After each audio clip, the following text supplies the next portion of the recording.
You probably read this title and thought one of two thoughts. Larry, you're so incredibly real. Or, Larry, what the heck are you talking about? So in this video, I will show you and low-key rant about how rom-coms may have maybe ruined my dating life. They could describe everything with one single word. You know? Like... So to start off, we have to figure out what are rom-coms, okay? So rom-coms are romantic comedies. And sometimes they're very sweet, lighthearted, very lovey-dovey. That's the kind of rom-coms that literally destroyed me. The way that it affected me was it set my expectations to the sky, like and above that. And it's crazy, especially K-dramas. Those get you. Those get you. Like, they're fun and quirky and just amazing to watch, but they get you. They get you good. What they do is they raise your expectations for romantic partners so high, like to the sky, actually past the sky, to the moon, like out in the galaxy. That's how much they raise it.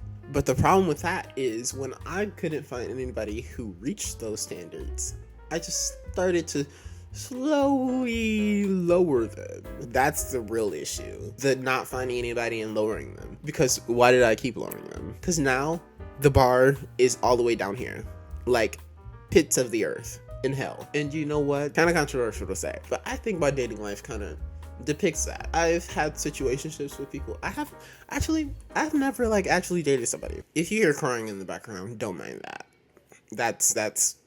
That's one of my mom's friend's kids. But I was saying that it's kind of controversial, but I think that my dating life depicts that. Like, I've had situationships where it did not work out because they were just not good people. And that's why. Because my standards were so low that I was like, okay, maybe they'll be okay. They were not okay. Don't gaslight yourself into thinking that you can fix somebody. You can't raise a man.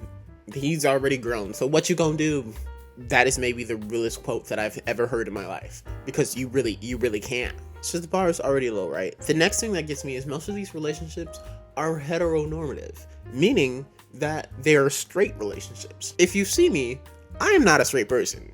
So 2 and 2 equals 5? Question mark? It does not compute. You know, it's not there. So because of this, it changed my standards in men and made the bar even more low, because it was like, okay, so they probably won't be like this because it's different, and in this community I know that some people aren't fully open and ready to be who they truly are.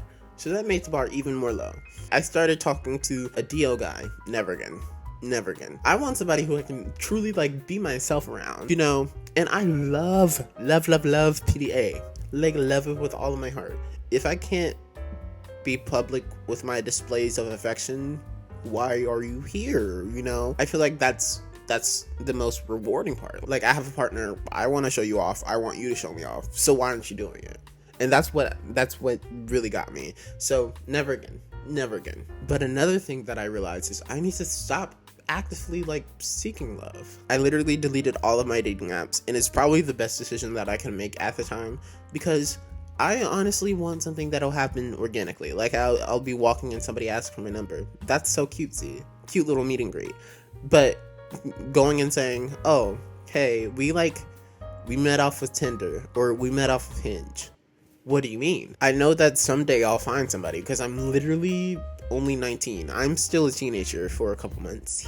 I'm literally only 19. I have my whole life ahead of me, and I know that people will come along, and there's no rush to finding love.